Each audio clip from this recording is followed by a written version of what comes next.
All right, what up, people? It's your boy Chig from Lunar Eagle Eye coming to you again with a brand new preview. And I'm joined by two special guests with me, two Man United fans, so feel sorry for me. They could be ridiculing me any second now about yesterday. So joining me is a show regular, Stel. Say hello to the people, Stel. Hello, everyone. Great to be back. Thanks for inviting me back, mate. Okay, no worries, no worries. And I'm going to so butcher your name. I know I'm going to butcher your name, but making his Lunar Eagle Eye debut is Rhodri. Say hello to the people. Yeah, hi, fella. You okay? Did I pronounce it right? Rhodri. Rhodri. Listen, you might not warn you I was about to butcher his name. I said it. People say that because of the Greek island road, so they think, oh, they are the H. It must be road. Nice. You know what? I've been called a lot worse. Don't worry about it. You know his gangster name is actually Roadkill. Yeah, you know that, right? Oh, okay. Up in Don't know Moss how side, gangster that is, but up in Moss side. Don't watch him. He knows what he's doing. Right. So first things first. Before we go into the game, obviously let's address the elephant in the room. What are you trying to say? Say it again. What are you trying to say? Oh, come on, I'm more of an elephant here than Come on, man. Come on. And my memory is actually pretty good too. Yeah. So, in terms of Arsene Wenger leaving, obviously he has a lot of, shall we say, history with Man United. So I'm guessing both of you have a really strong opinion on Wenger leaving. So let's start off with you, Stel. You heard the news last week that Arsene Wenger was leaving. I don't know about you, but when I was at work, I literally dropped my phone like, no fucking way.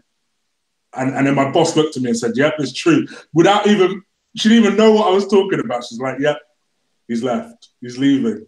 What was your reaction to the news, Stel? Do you know, it didn't surprise me that he announced that he was leaving. I said it, I think at the beginning of the season on your show, I said that I don't think he's going to last the full 2 seasons. I think he's going to walk. What has surprised me about it is the timing.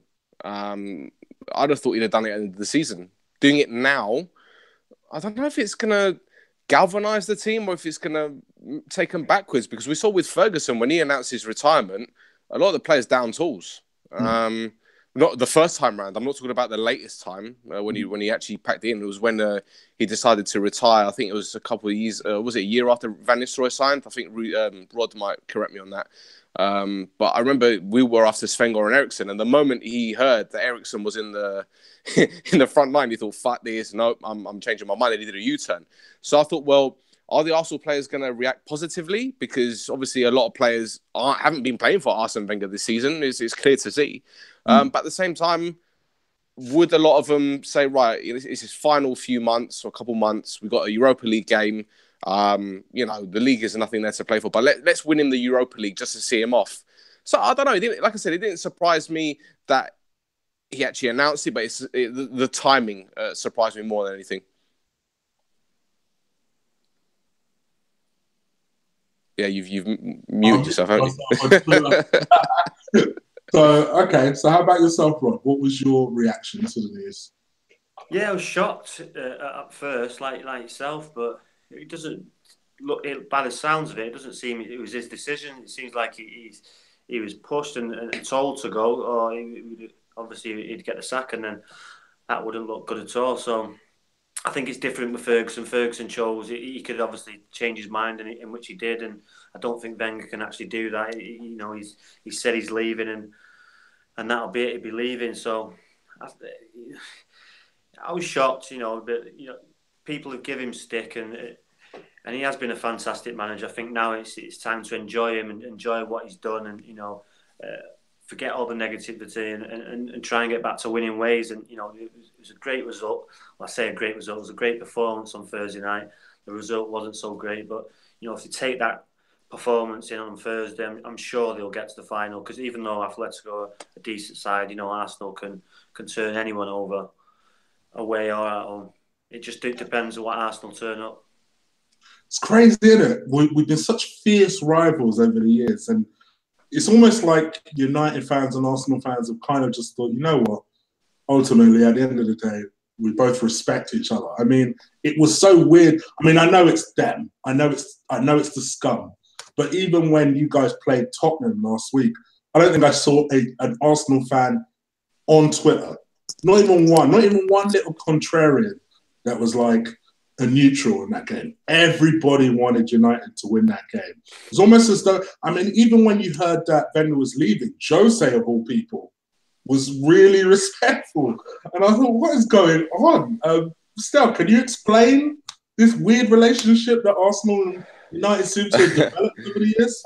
Do you know what? It goes back to what people were saying about Ferguson and Wenger's rivalry. When Ferguson saw Wenger as less of a rival, he kind of took a step back and started feeling sorry for him. And I'm not saying that we feel sorry for Arsenal fans, because we're just as we're in a similar kind of boat, in the sense that, we lost our manager, we're still trying to recover. But I think because of the way that Man City have come across with all that money, and they basically blitzed the Premier League, Chelsea is still in amongst it. So you got one team from London there, you got one team from Manchester, and they've kind of overtaken us, as much as we hate to admit it. And then Spurs have kind of like slowly crept up here, and there's this massive social media banter and this rivalry that's occurred between Spurs and Arsenal now, and the whole mind the gap thing has kind of escalated into something ridiculous, and all of a sudden Harry Kane is the center of attention because he's claiming everything. And I think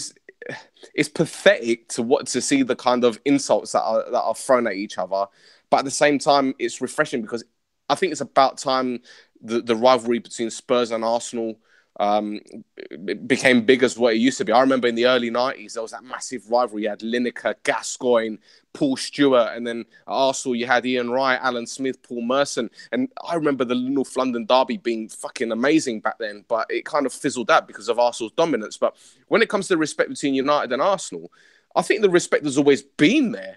From when George Graham was a manager at Arsenal, and Ferguson, and even Wenger and Ferguson, even though they despise each other, there was still that mutual kind of respect, because they were winners. And regardless of how much you don't get on with them, I mean, we hate Liverpool, but I'm pretty sure, and again, Rodri might correct me if I'm wrong, but I'm sure there was a little bit of respect. I mean, he goes all the way back to Busby back in those days. I think there's a little bit of respect because of the competitive edge. So you never lose it. But yeah, I've gone on a bit too long. That's all right. So, Rod, I know we were talking a little bit offline, but did you watch Arsenal's performance yesterday, and what was your thoughts about that? Yeah, I was telling you before we come on air, I haven't really watched a lot of Arsenal this year, but I really enjoyed the game. They played really well. Obviously, it helped with Atletico having 10 men, but they passed the ball so well, and it's just like side to side, and they had the defence working constantly throughout the game. But Atletico, I don't know where they get the energy from. They just didn't stop. They're like the energy bunny, and then they obviously get that breakaway goal, which is a fantastic finish by Griezmann. So yeah, it was a good performance. It just, if you're an Arsenal fan, it gives you confidence that they can go over and to do that in Madrid, and hopefully they can do. But touching on going back to the first bit about Arsenal thing, I think the respect with the players was always there, but I think with the United players, that Arsenal team made the United team better, because if they wasn't on their game, then they know they'd get beat. The quality the Arsenal team had, and over my years in watching football and watching United, I think aren't the only team that. Every time I used to go to watch United, I think we're going to win. But every time in the late 90s and the early 2000s with that Arsenal team, you could easily get beat. And they're the only team that United would play that I think we could get beat today. That was the only other team. The Chelsea team was good, but I never really thought that. I still think we could beat them. But that Arsenal team, it was from 98 to 2001. They were a very good team. Rod, do you remember in was it 91 when Arsenal beat us 1-0 when Limpar scored that goal? I think it was it the same year as the fracas between the players, or was it the year before when McLaren Winterburn went at it? And then there was 20 players. That was the year before the Winterburn. No, the Winterburn was 91, wasn't it? Was it 90? So it wasn't the same game though, was it? when Don't Limpar think scored so. that I goal. think that was a 0-0, wasn't it? Yeah, I think you're right. Yeah, the brawl, the 20. Sorry, Chig. We're going right back here. where the old dugout, sorry? where the old used to walk out in the middle of the pitch, didn't they? That's right. Yeah. Because what I was thinking, even in the early 80s or the late 80s, sorry, there was still that element of, we couldn't predict on when there was going to be a win between United and Arsenal. I remember we beat them 4-1 on the opening day of the season when Neil Webb scored on his debut. So there's always been that rivalry between, you go back to the 79 Cup final when Alan Sunderland scored the winner. So there's always been... I don't think that's... Because there was always a threat. So when you have that threat, there's always that rivalry, and that you're always on edge, and it could always go over the top. And obviously we've seen it down the years. We've seen it in the tunnels. We've seen it on the pitch. There's always that fine line. Sometimes it went over the top, and sometimes it was just a joy to watch. And it was just a great time to watch football. Great two teams going at it, and the best team ultimately won the league. United won it, then Arsenal won it, then United won it, then Arsenal went unbeaten. So it was a fantastic time to watch football. Stel, I actually don't. Normally, I keep an eye on the Twitter whenever Arsenal are playing because you always got some sort of interesting thing to say. I didn't see your Twitter yesterday. What, you weren't that active last night? What was your thoughts on yesterday's game? I enjoyed it, to be fair.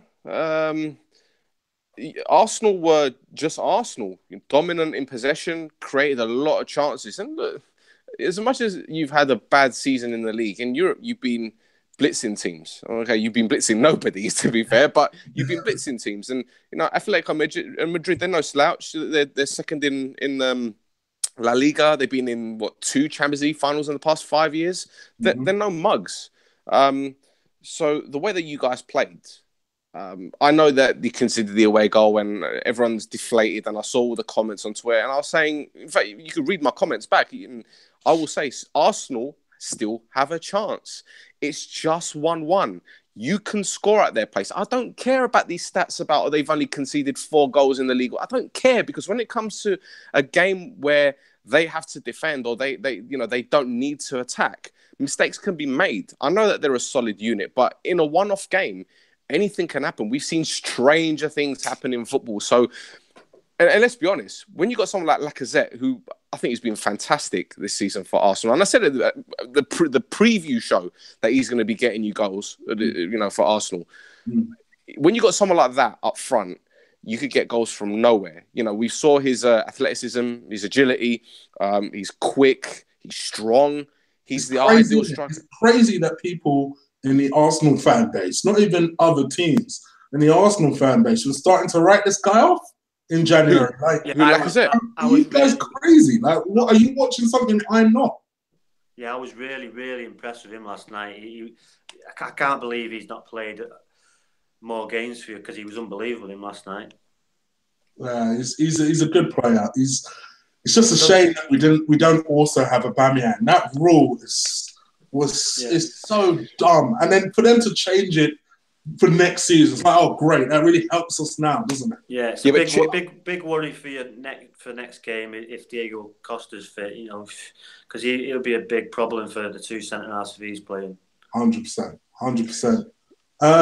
So let's talk about United, because I know a lot of people listening probably loosely follow United, see some antics between Jose and Pogba and whoever it is that Jose's fighting with this week, Luke Shaw, who I know Stel is a big fan of. But let me get your opinions on Luke Shaw, right? Because I've heard Stel talk about Luke Shaw before. What's your opinions on what is going on there? Because now I'm starting to hear that you guys have bid or about to bid 40 million plus Luke Shaw for Danny Rose. Yeah, I don't get that at all. When I seen that, I just don't get it at all. Because in my opinion, what I've seen, Luke Shaw's a better left back. So it's just people's opinion. Obviously, Luke Shaw's not had a good run. He does look a bit chunky, but it doesn't stop his pace and his work rate. It just obviously it's obviously something that we're not seeing, and we're not seeing in training, or something's happened behind the scenes. Because for me, he's the best left back in the country, bar none. And he can't get a kick. We've got a right midfielder playing left back. So there's a massive problem there. I don't know what it is. Obviously, it may come out in the future or later on down the line, but there's something obviously not right there. And for me, he should be playing, but obviously, Ozzy don't fancy him. And Stel, has your opinion changed on Luke Shaw at all? Probably not, but what the fact that he's a wasted talent, that he's messed up his own career, that if he spent less time watching Babe Station and ordering pizza, they'd be a better player. Yeah, I do. I do think that. And listen, it's not just Luke Shaw though, Chig. Like me and Rod have spoken about this so many times, right? United, we've got Daley Blind, Rojo, Luke Shaw, and Darmian that can play at left back, and Jose chooses Ashley Young. Why does he choose a winger instead of those 4 possible left backs? There's obviously something fundamentally wrong with those 4 players. Maybe they don't do what Jose asked him to do. I mean, you mentioned the offer for Danny Rose. Danny Rose is 28 years old, right? His fitness is just as bad as Luke Shaw's. I can't see that happening at all. In fact, the deal that I can see happening is Ryan Sessegnon, because we used Fulham's facilities the other week after the Bournemouth game, and we used it to warm up for the Spurs game. But I heard that there's been a few conversations with the possibility of Sessegnon coming in. So, whether he comes in as our left back or as our left winger for Martial, who could be leaving, it's another thing. But I'm turning into Guillaume Balaguer at the moment. But yeah, I can't see Danny Rose joining us. If any Spurs player was to join us in the summer, it would be Alderweireld, the centre back. Yeah, oh gosh, I'd love Alderweireld. If for no other reason, just for the banter alone. But he's such a good player. But I could see him most likely ending up with you guys. So are you both happy with Man United's progression at the moment? Let's start off with you, Star. I mean, are you happy with your season at the moment, in the sense that I suppose you're in a final? Yes, you're second, but let's face it, like you said, City are just blitzing everybody. No one can catch them at the moment. I mean, how do you see the United team at the moment? I'll go back to what I've been saying on Twitter for a long while. Last season, Jose came in. He had a big job to do. Don't forget, he had a lot of Ferguson's cast-offs. He had a lot of Moyes' crap. He had a lot of Van Gaal's rubbish. And for him to win 2 trophies in his first season as Man United manager, to be the first Man United manager to win trophies in his first season with, like I said, Phil Jones, Chris Smalling, Ashley Young, Darmian, Blind, the list goes on, with all these crap players to win 2 trophies was fantastic. Okay, he spent a lot of money and a couple of players haven't really been pulling their weight and whatnot. But if you'd have told me at the beginning of the season that we'd be in the FA Cup final and second in the league, I'd have probably bit your hand off. However, our progress in the Champions League has been poor. That Sevilla game was absolutely shocking. We should have gone for the jugular. We didn't go for it. And yeah, Jose isn't exempt from criticism. There have been games where he's gone very defensive, very negative, and games that we should have won as well. Newcastle away, we had the chances. West Brom at home. The list goes on. But on the flip side, we went to Anfield. We held on to a draw, got a fantastic point, and he got criticised for it. But then Guardiola goes there to play the Billy Big Bollocks and gets walloped, and no one says anything. So it kind of works both ways. But yeah, I'm relatively happy because we've seen progress. There's the difference. I mean, there's such a massive transitional period going on in a lot of Premier League teams at the moment. And because, as you said before, because City have steamrolled the Premier League, it's very difficult to expect anything more than a second place finish. It sounds really defeatist for me to say because it's Man United. And I know people are going to be saying, well, you're one of the biggest clubs in the world and you shouldn't settle for second. And I agree. But when you look at the circumstances and the crap that Mourinho's had to play with, like I said, Valencia at right back, Ashley Young at left back, Phil Jones and Smalling at centre backs. These aren't his players. Problem is, and I know people are going to say, well, why doesn't he get rid of them? Well, who's going to buy them? Who's going to want to spend 100 grand or give Smalling 100 grand a week? Who? You tell me. True. So it works both ways. We're seeing progress. I'm happy with it. Rod might tell you something different. Rod, do you say something different? No, pretty much echo what he said. The only bit, the Champions League's been disappointing. But yeah, I echo what Stel said. We took 4 points off Liverpool. We beat City away.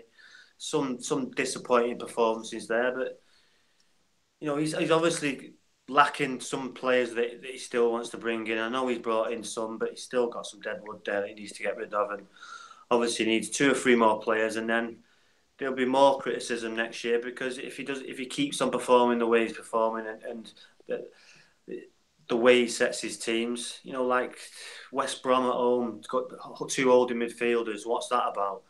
Stuff like that. I know that the performance wasn't great, but sometimes when you set a team out that, they go out negative and we get the result that we got. So, cut out a few of them performances. And, the season started off not too bad. We was getting some good high scoring wins, but it's progression, like Stel says. He's come 6th. He's got away with it because he's won the UEFA Cup and he's got another trophy. He'll get away with it again this year. If he comes 2nd, it's progression. He's got in the Champions League and he wins the FA Cup. Next year, then that's when the knives will be out, I'm afraid, if he doesn't win the league. So, because nothing less will be acceptable. I agree. Well, in terms of Sunday's game, this is a game where, to be honest, and I suppose as the early Arsenal fan, I've got to kind of just be honest. I have to just be real. I'm not sure I care about this game. I never thought I'd say that about Man United versus Arsenal game, because if somebody said to me, right, you have a choice between 3 points at Old Trafford or getting into a final, that's a stupid question to me. I mean, that's like saying to me, you could either give me 20 quid or not. I'll take the damn 20 quid then. Like, what are you talking about here? I mean, to me, we're not going to improve on 6th. I don't think Burnley's going to overtake us. So the way I see it is, and I'm going to answer somebody in the chat room's question now, yes, I'd rotate completely. I would. Obviously, I'd play Aubameyang, but aside from that, I'd play everybody we can afford to risk or play. Where we can't afford to risk a swap, like, say, Bellerin or someone like that, I might risk playing Bellerin in on Sunday. But aside from that, I'd rotate it completely. What's your views going into this game, Rod, in terms of the importance? Does it mean anything to you guys? Does it mean anything to us? Yes, it's because it's Arsenal and it's at Old Trafford and we want to keep the run going. We want to solidify that 2nd place. On Arsenal, on the other hand, it's why would you risk people? It's just a no brainer whatsoever. It's just say to the squad players or the players on the fringe, this is your time. You've got a game at Old Trafford. Go and express yourself. Go and try and win the game, and then see what happens. They could end up getting a tatering, but they could end up coming away with a little 1-0 win. You never know. So, but I won't be testing anyone or risking anyone. Definitely not, and just be a dead game if I was an Arsenal fan, to be quite honest. There's nothing to play for. You're going to come 6th. Even if you don't come 6th, you come 7th. It doesn't really matter, because the important one's Thursday. It's all about Thursday. I couldn't agree more. Stel, how about you? You usually have a different point of view when it comes to things like this. Mate, do you know, it's frightening how similar your situation is to ours last season. Yeah. It's mirroring it. It's practically mirroring it. We were 6th last season. We had a Europa League semi-final game against Celta Vigo. Okay, we won that one away from home. And then we had you guys away in between the 2nd leg. Yeah. Now, fast forward 12 months, it's the shoes on the other foot. That was sorry to interrupt, there's a big difference. We win it and they're going to get knocked out first. It would be so banger to do it like that. Wow. Well, it's they say, was it something about copying is the best form of flattery or some bollocks? I don't fucking know. Yeah, you know what I'm talking about. So, the thing is, it goes on to like this old joke that we have with United. We say, United are the first to do everything and Arsenal just trying to copy us in that sense. And, you're not even going to get that one right. But it's scary how, you're 6th this season. You got a Europa League first leg and then you got us away from home, sandwich in between the 2nd leg. As Rod said, it's a dead rubber game for you guys. You win, lose or draw, you're not going to go anywhere. You know, you're just stuck at a red light, basically. But the thing is, I can't see Wenger not playing the likes of Lacazette, Aubameyang, Ramsey. He will play a lot of first teamers because he doesn't want a thumping. I mean, I remember when we beat you guys 8-2, and you had a fairly decent team then. You had Walcott playing, you had Szczesny in goal. I think Van Persie scored as well that day. And I remember the 6-1. I was actually at the 6-1 as well when York got a hat-trick. I think he scored 3 goals in like about 20 minutes. And you were so depleted that day. You had Luzhny and Stepanovs at the back, which was terrible. I think Grimondi was at left back. It was just bad. And I don't think Wenger wants his final game as an Arsenal manager at Old Trafford to be on the receiving end of a thumping. I really don't. So I'll be very surprised if he leaves out a lot of the big hitters. Very surprised. I'd be very, very, very surprised if he doesn't. Oh yeah, because it's a lot of travelling as well. You've got to travel up to Manchester, play a game, then travel back, get your rest in, and when they're going to travel away, Tuesday, Wednesday, they'll probably travel away Tuesday, train Wednesday night, then obviously they've got the game Thursday. I don't know when they'll probably go Wednesday, train Wednesday night, and the game Thursday. It's a lot of travelling for them. That's where you start picking up injuries and stuff like that. So I'd be very, very surprised if the players that are going to play on Thursday are actually involved on Sunday. See, I would agree with you, Stel, if Wenger wasn't leaving the job. Now, the way he probably sees it, who cares if I get a fucking thumped? If I leave with that trophy, I'm out. Either way, I'm out. So I think he's kind of at this point now where he's just like, fuck it, I need to concentrate on Thursday. If for nothing else, just for my own legacy, I have to win this thing. Because I tell you what, I've never seen him so animated. No one has mentioned that in any videos I've watched. He was so animated on that touchline yesterday. And I actually think that for once radiated into the crowd because I think people could see how aggressive Wenger was being. I was watching Wenger very closely. He was really animated, screaming at the players, screaming at the ref. And I thought, fucking finally, after 22 years, this is what I wanted to see this entire time. Just some life on that touchline because it fuels the fans when you do things like that. Fans get behind you, even if they hate you ordinarily. For that 90 minutes, they will get behind you. And they, like, believe me, when I started becoming a Wenger out, right, the one time I absolutely loved him was when he squared up to Jose. I was like, yes, go on, old man, take it. I was going mad. And we were losing that game, mind you, but I was going mad at the time. I was like, come on, get nothing, do something, do anything.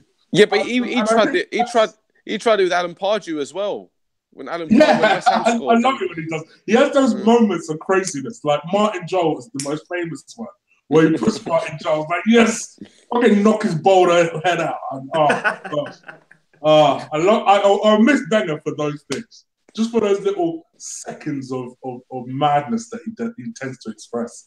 But in terms of the game itself, so normally we do hopeful 1 to 11 here, which is essentially not necessarily predicting what the manager would do, but what you would do in terms of the team that you would set out to play Arsenal or vice versa for myself.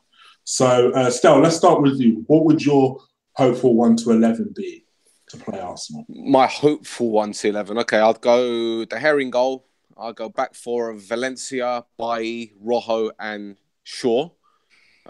Reason for Bailly to come in is because of Aubameyang's pace. I think he's the only one that can really keep up with him, to be fair. And Rojo is just nasty. And he needs games. World Cup's coming out, he needs games. Midfield, I'd go Matic, Herrera, Pogba. Herrera to be marking whoever's in your middle of your part. It'll be Ramsey or Wilshere, one of the two. And my front three will be Lingard, Lukaku, and Martial. Martial on the left. Kill you guys with pace because that's how we did you guys at Emirates. Pace and power. A lot of movement there. So that would be my team. I don't think Jose will go with that, to be honest. Though he'll probably go Sanchez. I wouldn't play Sanchez in this game, to be fair. No point. Really, no point. Yeah, I think Sanchez will definitely play in this game. Just I think Sanchez will request to play in this game, to be fair. But, okay, no, fair enough. How about yourself, Rod? What would your hope for 1 to 11 be? Probably the same team that played Tottenham. So start with Valencia, Smalling, Jones, Young, Herrera, Matic, Pogba, Sanchez, Lukaku, Lingard. Oh, unfortunately, I like that team. Okay. Do you know what? Sorry about it. You know what? We completely forgot about Mata. He always has a good game against Arsenal. Always. He might even get a game. So it's just one of those things. It's one of those things. I just think, and it holds you, he doesn't like mess. I know he tinkers about with 1 or 2 players, but I don't think he's going to disrupt the whole back four. And Smalling and Jones. Jones and Small played against Bournemouth, then he played against Tottenham, so he's obviously liking that combination. So I just can't see him messing with that again. And then obviously Herrera played well, Pogba's played well. He's not going to drop Matic. Lingard's been on fire. Sanchez has been on fire, and Lukaku's his boy, so he don't drop him. So I just can't see anyone else. If there's anyone going to play, it's going to be Mata instead of one of them. But the thing is, I don't think he's going to go for a weaker team because we've got a cup final. I think he'll rest players nearer the time. I think in a game like this, high intensity, he's going to go for the big boys. Do you know what I mean? So if you got a big game, you can't. If I had a big game, I wouldn't like to have 2 weeks off. You'd want to keep that. It's only one game every week now, so you won't like to have 2 weeks off. So I don't think he's going to rest too many players. I just think, and knowing Arsenal's predicament, I think he'll want to go for the throat as well. So he'll just say, we could get an apple here if we get a good start, depending on Arsenal's team, that is. Well, that's it. I suppose that leads me into my team and what I would play. So I would say Petr Cech goes back in goal. Hector Bellerin. This is where it gets difficult. Do you think Bellerin and Pogba would be taking the selfies of each other and talking about the latest design out? Yeah, probably naked as well. I would just say Chambers. I'm going to risk it and say Mertesacker. The only reason I'm going Mertesacker is I wouldn't want to put the 2 youngsters of Holden and Chambers in such a big match. Then their careers, mate. I'm pretty sure Stel's quicker than Mertesacker. Oh, 100%. 100%. Oh, God. The track room going to kill me for that, but I'd risk it. I'd put Mertesacker there. I would put left back, I'd probably go for Kolasinac. He needs games. Don't really understand why he's not playing as much. I know Monreal's killing it, but fucking hell. He's not getting any games, Kolasinac at the moment. So, Kolasinac. In the middle, I'd go for... I'd actually go for Jack, and I'd go for Ainsley Maitland-Niles. I think he's very, very good, and I'd play him in the middle. I'd go for your old boy, Welbeck, on the left. Iwobi in the middle. And that leaves me stuffed on the right-hand side. Who would I Aubameyang. No, see, I'd go for Aubameyang at top. I'm leaving Lacazette on the bench. And I'd go for Nelson on the right-hand side. Let's give the kid another chance. And that would be my team. That would honestly be my team. And that team is better than West Brom, and they got a result last week. So that's what I would think. But if you're the manager, that's what you'd say. You say, this team's better than West Brom, and that's what I'm hoping. But no, you guys will take this one much more seriously. True. Much more seriously. Whereas I don't think our minds are on this game. But much like you guys have alluded to, Wenger won't, on his last Old Trafford Arsenal versus United game, there is no way he'd want to get thumped.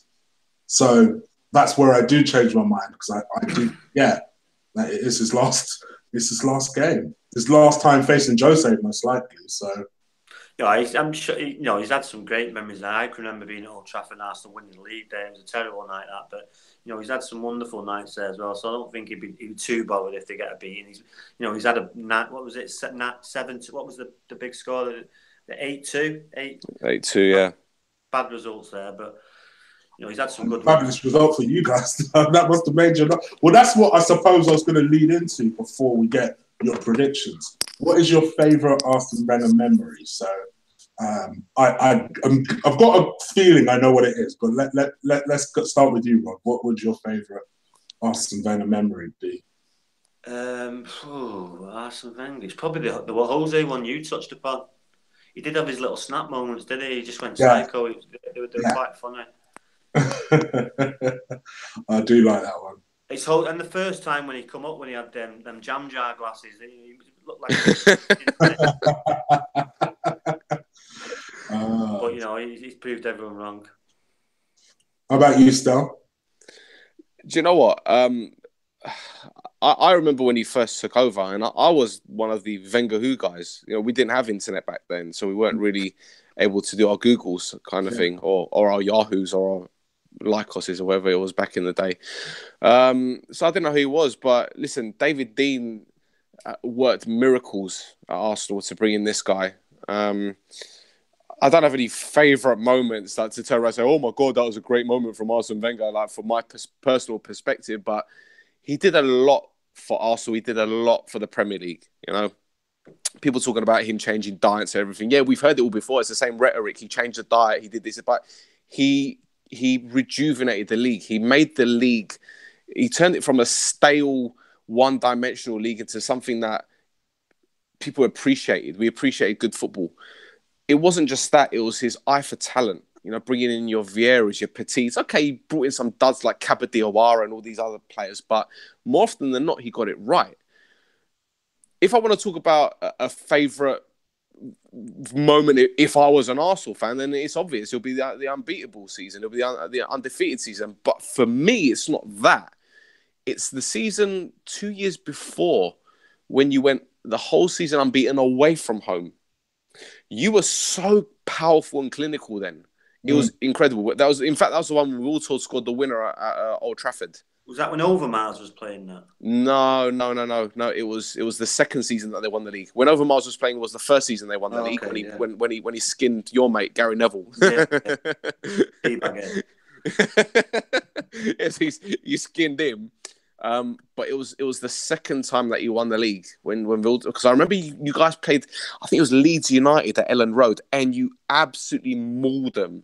I've never seen Leeds battered like that before at Ellen Road, and that's a horrible place to go to.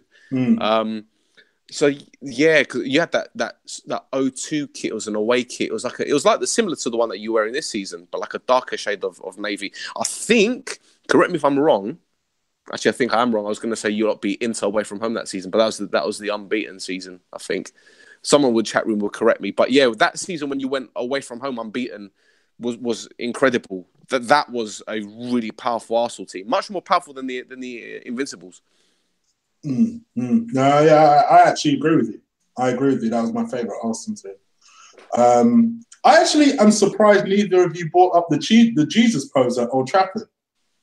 In front of the Keown. I was there for that one. I couldn't believe we got the penalty because it was a dour game. The one thing I remember most about it before the incident was Ronaldo putting Ashley Cole in his arse. And that was like, oh, okay. So this kid can play. I mean, we knew he was good, but to put Ashley Cole in his arse, who was one of the best left backs in the world at the time. But yeah, I remember we got the penalty in the last. Was that the one where Rooney dived? No, that was the one. The year before when Rude hit the bar. And then Keown did the whole monkey thing, so like climbing all over Rude. Yeah, okay, yeah. And everyone just started beating up Rude, which was quite funny when you look at it again. No, I'm talking about a different one. I'm talking about the one where Wenger got sent off and he was in the stand. Oh, I thought you meant when Keown did the whole thing and he. No, yeah, I was thinking this sounds way too early for what I was. Oh God, no! That was what game was that? Was that? I can't remember. I feel like it was we definitely lost that game. So I remember feeling pissed. That made me laugh. Chat room, help us out here. I know you. No, was that the game when we beat you guys at Old Trafford? We had the red kit with the black V. I think Ben Foster was in goal that game. Was it that game? Wasn't it the one where Rooney died for Sol Campbell? No, that was long ago. It was like 4, 5, maybe 6 years ago. Well, it weren't that long ago. I'm pretty sure you didn't have Foster then. Put it that way. Can't remember. I am going to miss him trying to zip them coats up. yeah. Every year the coat got longer. Yes, it did, and the zip got more and more difficult to pull up. There you go.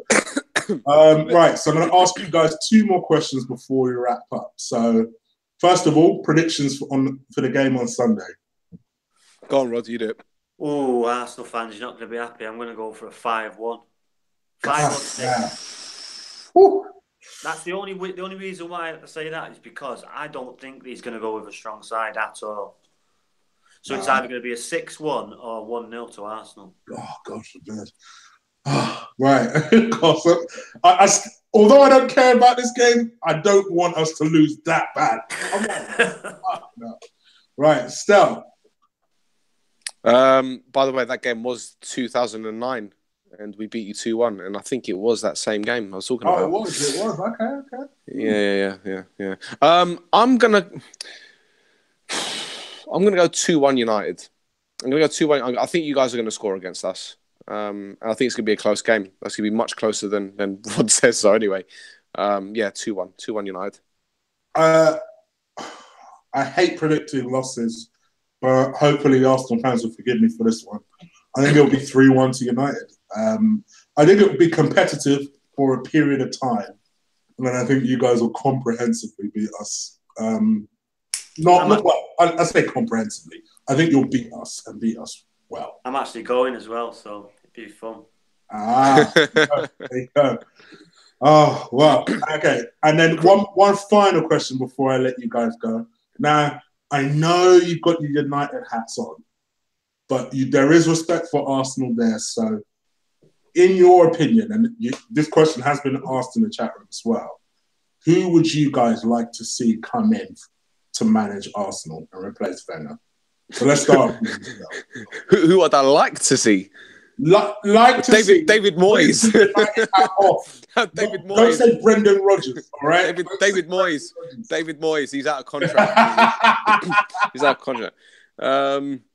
No, if I was an Arsenal fan, I'd want someone with experience. I'd want someone with a winning mentality, someone that can deal with big personalities and deal with crybabies and deal with social media whores. Are there any managers out there nowadays that can do that? Are there any managers out there that can turn these Arsenal yellow bellies into, a fighting force? I don't know. But whoever comes in is going to need to have those attributes. Off the top of my head. Let me switch up my question a little bit. Who would you fear taking over Arsenal? Ooh. That's a tough one. Someone that's available or just anyone in the world? Anyone that we're likely to get, like the names that we've been linked with. So I'm sure you guys both know.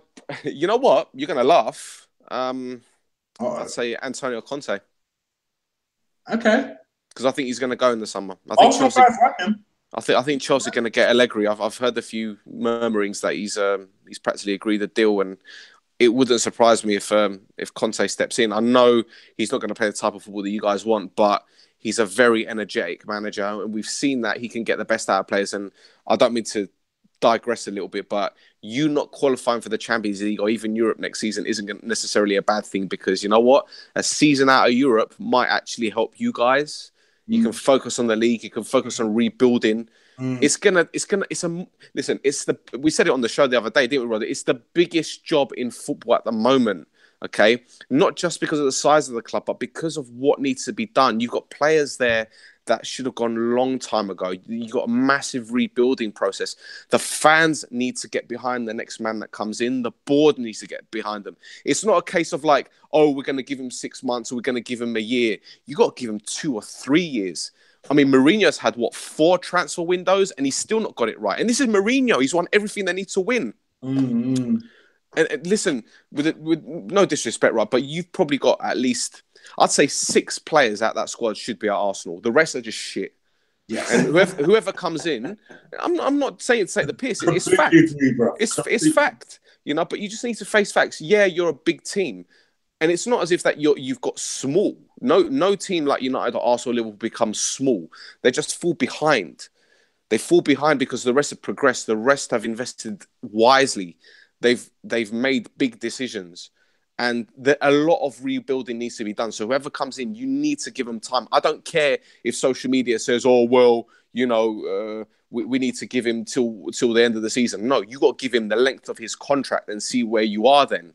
It doesn't matter what about the other teams anymore. It doesn't matter. It's all about you. It's not about looking at the table about what Spurs are doing or United or City. Forget them. Fuck them. It's all about focusing on yourself. Because if you're worried about the rest of the other teams, then forget it. You're just going to keep languishing behind. Focus on your team. Stick to the man, and just hope that your board backs him, which they should. Yeah, I'm with you. I'm with you, and I wouldn't mind Conte, FYI. Rod, how about yourself? Who is the manager you would fear taking over Arsenal and thinking, okay, Arsenal. I would like to see Patrick Vieira, but the one who I'd fear would probably be Diego Simeone. Oh, my dream. Because he's just total opposite from Arsene Wenger. I think he's just total opposite, and obviously you're not going to get. Then Arsenal won't be so much of a soft touch because she won't allow it. But see, this is the thing, Rod, right? Even if they got Conte or Simeone, would the fans want them? And I'm asked this because United, okay, we haven't been playing the best football, but you're going to get the same shit from both managers, really, aren't you? Yeah. You're going to get... And that's the thing. As much as people bitch about Arsene Wenger, I've heard people say, "Oh, fuck Simeone, I don't want to that type of football." And I'm like, what, winning football? Because that's what I want. Yeah, that's what I forget this identity shit. That's what I want. I mean, as much as people might look at yesterday and think, well, that's what Simeone would turn us into. I wouldn't mind going to a top team and getting a 1-1 first leg result away from home. How is that a bad thing? See, that's the problem. That's the problem with most United fans. You see, they're in this so-called, "Oh, we play a certain way," blah blah blah. Jose Mourinho is a winner. His football's dog shit, his philosophy, but he wins things. Now, if you're winning things, the board will be happy with that, but there's fans there that'll still moan even if he wins the league. "Oh, the football's shit, it's fucking this, we don't play the right way, we should be wingers and all." Full game's changed. If you're winning, you're winning, you're happy. But there's some United fans that have just been so spoiled that they play the United way. It's bollocks. It's all about winning at the end of the day. It doesn't help that you see Liverpool and City smashing teams with their style of football, but you can only go so far with that. They've got deficiencies. We've seen it. The defensive system has its own deficiencies as well. But, look at, I'm going to take you back to when George Graham was Arsenal manager. You probably weren't even born then, Chig, right? 1991, right? Arsenal went... Oh, fuck you. I was born there. Yeah. 85, baby, here, right? All right. Well, you were 6 when this happened, right? Arsenal lost one game that season. They lost 2-1 away at Stamford Bridge. Alan Smith scored that goal. They conceded, get this, 18 goals that season. 18 league goals. Tell me when a team conceded that amount of goals and won the league. We probably conceded that in our first 5 games. But this is what I'm saying. Like, the football wasn't great and people were singing boring Arsenal. But Arsenal were winning league titles. They won the fucking Cup Winners' Cup, man. Yeah. That was the last European competition you won. For fuck's sake. And that was what, 94? 95? Jesus Christ, you can't sit there and say, "Oh, we want to win trophies, but we want to play pretty football." Arsenal fans have been spoiled, the same as United fans. You had that beautiful football under Wenger, and obviously it's gone downhill and it's not been great. But the next guy that comes in, you need to back him. And if you win trophies by playing boring football, so fucking be it. Who cares? You're not going to... When you win a trophy, your name's going to be on that board, and it's not going to have a little asterisk and say, "Oh, but they played shit football." No. Exactly. Well said. Fucking hell. People need to pay attention to that.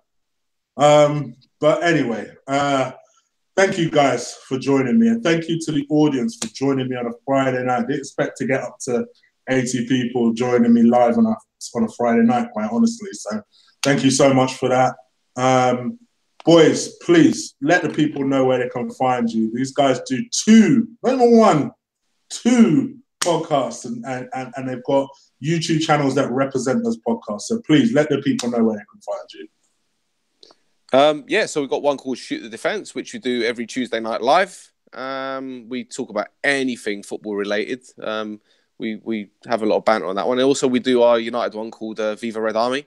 That's also on YouTube. And that's a United one. Very similar to how you do it. We do previews and reviews. And we have other people on as well. So we'll have you on next season.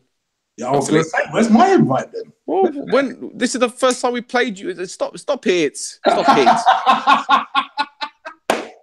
it. I'm joking. Bantering me off on your show, man. Fucking hell. Rod, do you want to tell him what we do? Because he's batters me. You've just explained it perfectly. It's a bit of fun. Yeah, our other co-host gets bullied a little bit, but it's all in good fun.